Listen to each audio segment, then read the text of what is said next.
Para terminar con el módulo 6, y con esto también terminaríamos con los temas del programa, vamos a hablar de los actos de habla.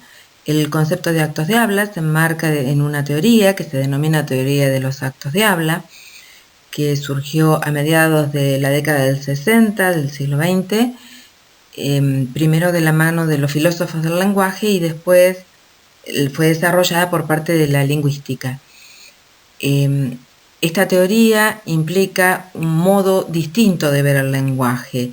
Tradicionalmente pensamos al lenguaje como una herramienta referencial, es decir, con el lenguaje hablamos acerca del mundo, nos referimos al mundo y decimos cosas sobre el mundo.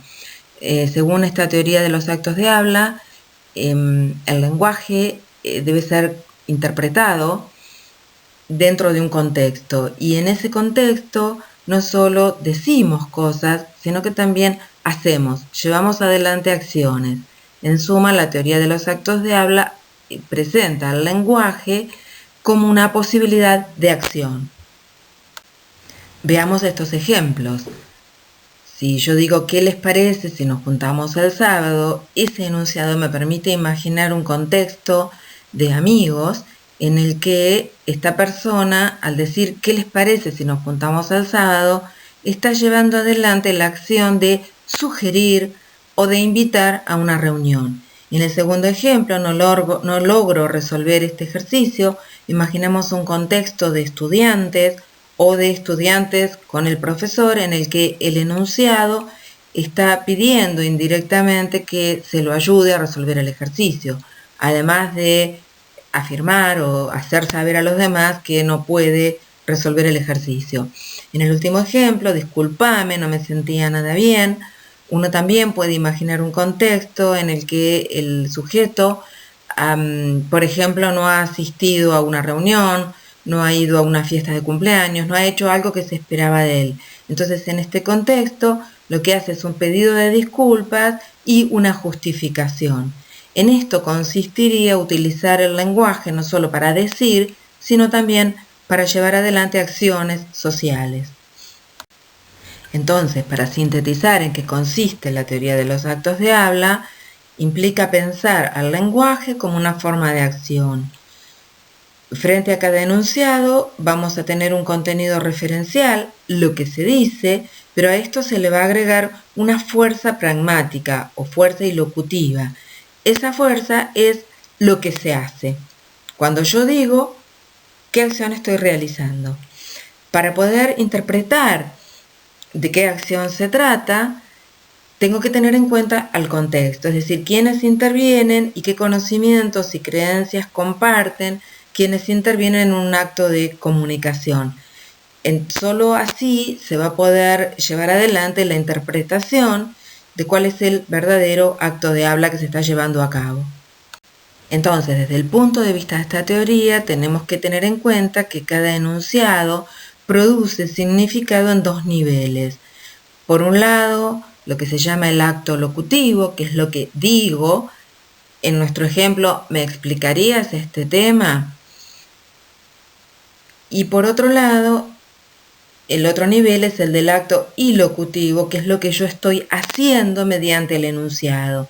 En este caso es una pregunta, pero que funciona como un pedido. Para seguir profundizando en la comprensión de este fenómeno lingüístico, se habla de una clasificación o se propone una clasificación de los actos de habla en asertivos, expresivos, comisivos, directivos y declarativos. Los asertivos son aquellos que implican un compromiso con la verdad. Los expresivos involucran la actitud psicológica del hablante, permiten expresar el punto de vista, las emociones de quien está hablando. A través de los actos de habla comisivos se pone de manifiesto el compromiso del hablante con una acción futura. Son aquellos actos que se vinculan con las promesas. Los actos de habla directivos tienden a producir un efecto de acción en el oyente. Buscan que el receptor de esa comunicación haga algo. Y los declarativos son actos de habla especiales, porque en ellos coincide el decir con el hacer de manera tal que convierten en una acción aquello que enuncian y solo tienen validez en un marco institucional. Son los actos asociados a las instituciones, al poder judicial, a la iglesia, y quien los pronuncia tiene que estar investido de un rol dentro de esa institución para que el acto tenga efecto. Ahora vamos a ver algunos ejemplos. ¿Cuáles son algunos actos de habla asertivos? Postular, afirmar, negar, informar, avisar, responder, deducir, interpretar, definir. Hay muchos más. Si ustedes miran bien, todos tienen que ver con que el enunciador se compromete con la verdad de su enunciado. Veamos 3 ejemplos. El señor diputado ha representado al país, pagado por los dineros del pueblo. Es una afirmación. El país necesitaba poblarse y para hacerlo debía garantizar a todos los hombres la posibilidad de practicar libremente su culto. Es una explicación de por qué se garantizaba a los hombres esta posibilidad. No somos ateos ni antirreligiosos ni anticatólicos. Es una negación. En el caso de los actos de habla expresivos, dentro de estos pueden estar el agradecer, el perdonar, condolerse, elogiar, felicitar, insultar, desafiar. Ejemplos. El señor diputado parece padecer la psicosis del Quijote. Lo que está haciendo el enunciador es injuriando al receptor. Yo lamento tener que detenerme en detalles mortificantes. El enunciador se está disculpando. Debo admitir que siento por el diputado Montiel el más grande de los aprecios. El enunciador está haciendo un reconocimiento de su adversario o contrincante. Si ustedes observan, las denominaciones de todos estos actos de habla son verbos de decir. Sigamos con los tipos de acto de habla. En el caso de los comisivos pueden ser actos de habla comisivos: prometer, pactar, dar la palabra, garantizar, ofrecer, amenazar, todos aquellos que impliquen un compromiso a futuro con el enunciador. Le prometo al señor diputado no interrumpir más, una promesa. Si están dispuestos a escucharme, puedo sugerir algunas soluciones, un ofrecimiento.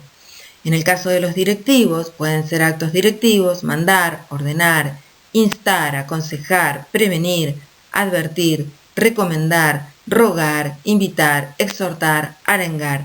Recordemos, son todos aquellos que tratan de involucrar al destinatario en una acción. Advierto a la concurrencia de las galerías que no deben hacerse ninguna clase de manifestaciones. Una advertencia. Solicito que no se interrumpa al orador. Un pedido. Que no se interrumpa al orador. Un poco más fuerte que un pedido, una orden. Finalmente, en el caso de los declarativos, podemos mencionar como algunos actos de habla declarativos: el bautizar, excomulgar, declarar, sentenciar, desheredar, levantar la sesión. Ustedes reconocerán en estos casos aquellas acciones que solo se realizan en el marco de una regulación institucional.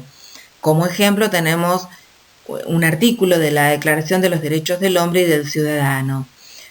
La finalidad de toda asociación política es la conservación de los derechos naturales e imprescriptibles del hombre. Tales derechos son la libertad, la propiedad, la seguridad y la resistencia a la opresión. Se trata de una declaración por medio de la cual estos que se mencionan como derechos pasan a ser efectivamente derechos. No lo serían si no estuviera la declaración de por medio, de manera que aquí la palabra garantiza la acción. Y esto tiene validez porque forma parte de un documento que se reconoce como una declaración y que es emanado de una institución. Si no, no tendría esa validez de acto de habla declarativo. Un concepto interesante dentro de la teoría de los actos de habla es el de actos de habla indirectos. Para interpretar un acto de habla indirecto es necesario tener presente el contexto, es decir, quiénes están comunicando, para qué lo están haciendo y cuál es la intención del enunciador en esa situación comunicativa. ¿Cómo los reconocemos? además de tener presente el contexto. Porque en el lenguaje existen tres formas básicas de expresión, que son las de la aserción o declaración, la de la pregunta y la de la orden, que establecen formas de relación con el enunciador. Los enunciados típicamente en el lenguaje tienden a hacer afirmaciones o negaciones, es decir, a hacer aserciones, a preguntar o a dar órdenes. Cuando una pregunta no está necesariamente preguntando, sino que está realizando un acto de habla diferente, estoy frente a la presencia de un acto de habla indirecto. Del mismo modo, cuando utilizo una forma de decir directiva, es decir, la de la orden, pero estoy queriendo realizar otra acción, y del mismo modo, cuando hago una aserción y estoy queriendo hacer otro tipo de acción, estoy frente a un acto de habla desplazado que se denomina indirecto. Veamos ejemplos. Frente al enunciado, no se ve bien en este recinto, que es naturalmente una aserción. En realidad yo puedo estar indirectamente pidiendo que se prenda la luz, pero eso solo lo puedo recuperar si tengo presente quiénes están participando en esa enunciación y qué está sucediendo en ese lugar. Por eso es necesario el contexto. En el caso de ¿me acompañás?, que aparece formulado como una pregunta, en realidad estoy haciendo una invitación. En el caso de ¿podés permanecer en silencio?, que en superficie es una pregunta, frente a determinadas situaciones de comunicación puede ser dicho con la intención de ordenar, de poner en acción un acto de habla directivo para que el otro se calle. En el caso de si fuera usted no insultaría, que en realidad es una directiva, le estoy diciendo que no insulte a modo de sugerencia, puede parecer o puede ser en determinado contexto una amenaza. Otro concepto importante dentro de la teoría es el de secuencia de actos de habla. Los textos, el tipo de textos que nosotros leemos, que son notas de opinión, argumentativas u otro tipo de género argumentativo, están formados por secuencias de actos de habla, por una acumulación de actos de habla entrelazados que van construyendo un vínculo con el destinatario en términos de acciones.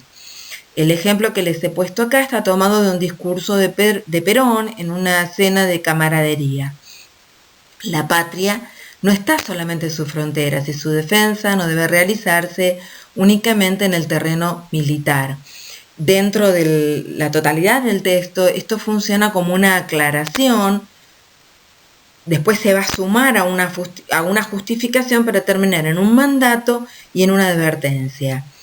El texto prosigue: desde que los enemigos de la nación han fijado como objetivos de sus ataques toda la vida nacional, económica, política y social, es una justificación en vistas a lo que va a venir después.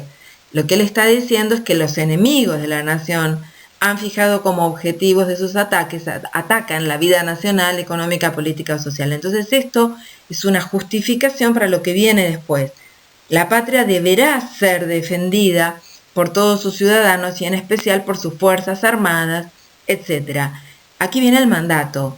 Les está diciendo que tienen que defender la patria porque se asienta en la justificación previa, que es que los enemigos atacan la vida nacional económica. Y el texto termina con una advertencia que, si la medimos en términos de grado, podemos pensarla también como una amenaza dependiendo de cuál era el contexto histórico real.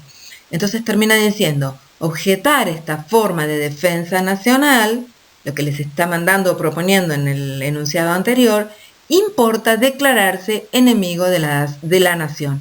Sería como decir: si ustedes objetan este mandato que acabo de pronunciar, se estarían declarando como enemigos de la nación, y entonces esto funciona como una advertencia, y si lo miramos un poquito mejor, tal vez en algunos casos podría funcionar hasta como una amenaza.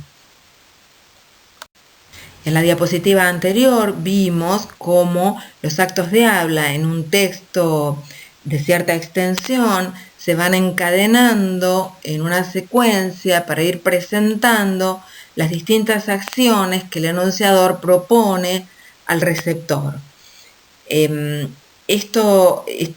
La totalidad de la secuencia, la totalidad del texto, constituye el macroacto de habla, es decir, lo que el texto en su conjunto está queriendo hacer a partir de lo que dice.